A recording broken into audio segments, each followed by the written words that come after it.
Emotions, anger.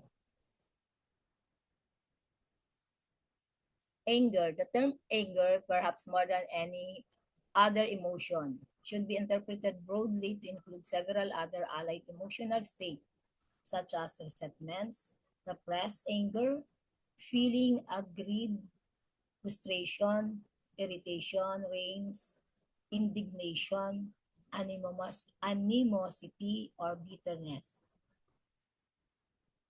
If they persist for a long time, any of this emotional state can affect the liver. So, causing stagnation of the liver chief. Siya yung makikita natin may mga kirot-kirot sa kanilang katawan. Pag tinignan mo na yung dila, may mga purplish na kulay ang dila. Then, stasis of liver blood or may purple color na yung kanilang mga dila. May mga stasis na.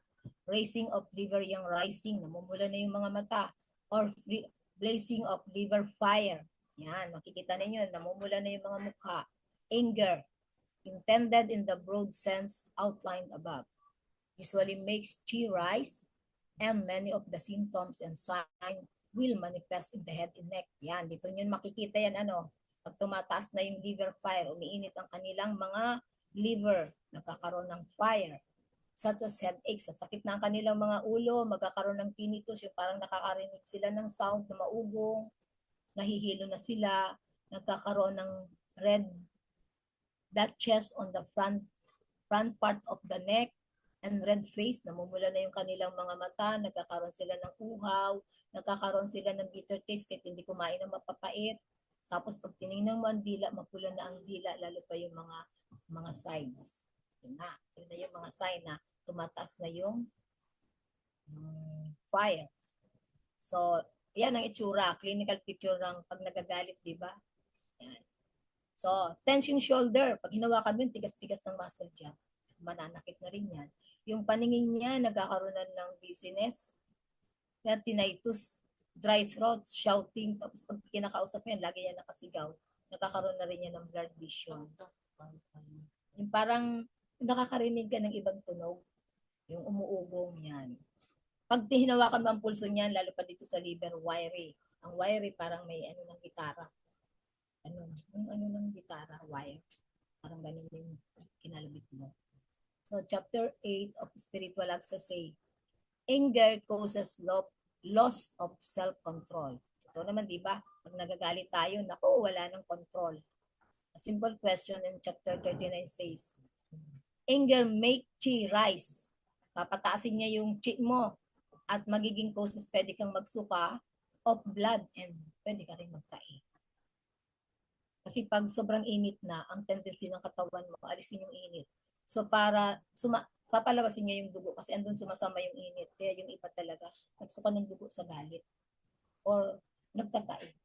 Kasi yun ang pamamaraan ng katawan na alisin yung init dahil hindi niya kailangan. Pagtahin ka para sumama dun sa pagtatae mo yung init. Or nagdudugo na yung ilong mo kasi kailangan ilabas na yung init eh. It causes vomiting of blood because it makes liver chi and liver fire rise. Pwede rin daw magtayo diarrhea because it induces liver chi to invade the spleen.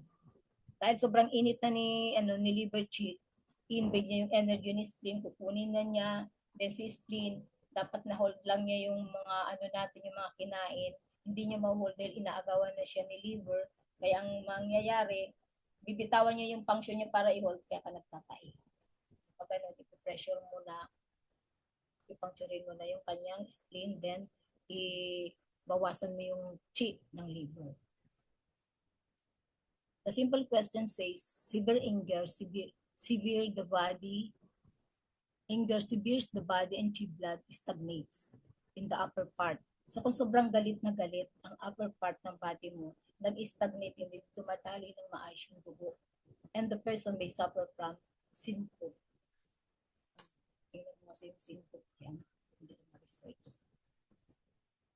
The effect of anger on the liver depends on the one hand on one person's reaction of the emotional stimulus, and on the other hand on the other concurrent factors. So kung ang galit ay bottled up, it will cause stagnation of liver chi. Sobrang galit na So where it is expressed, it will cause liver yang rising. Pero kung yung galit mo minsan, inano mo, yung pag kinimkim mo, mag-stagnate yung ano, yung chi mo, hindi magpo-flow ng maayos yung dugo mo. Oo, pag hindi mo nilalabas. Pag nilabas mo naman, liver yang rising. Tataas yung ano, kaya ka sumisigaw din. Yun.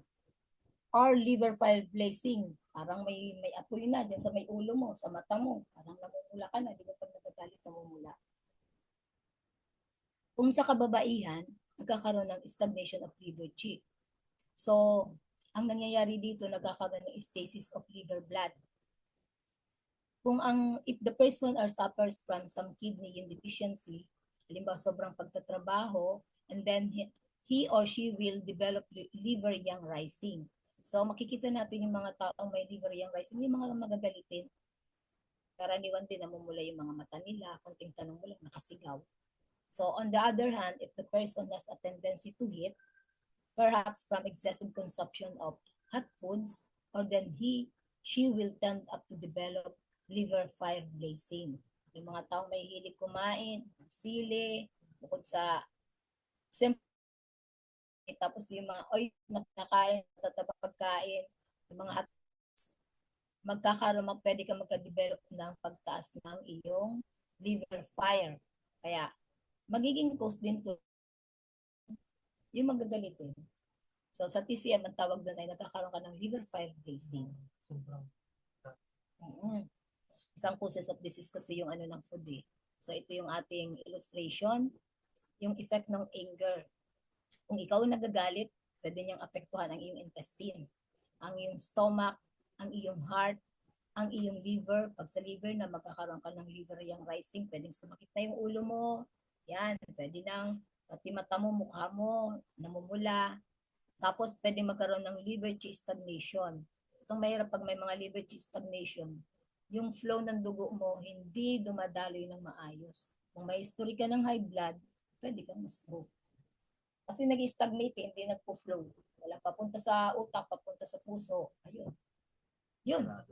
Oo. Yun yung mga effect ng anger. So thank you for your attention. Yung pamakinding effect ng ating emotion.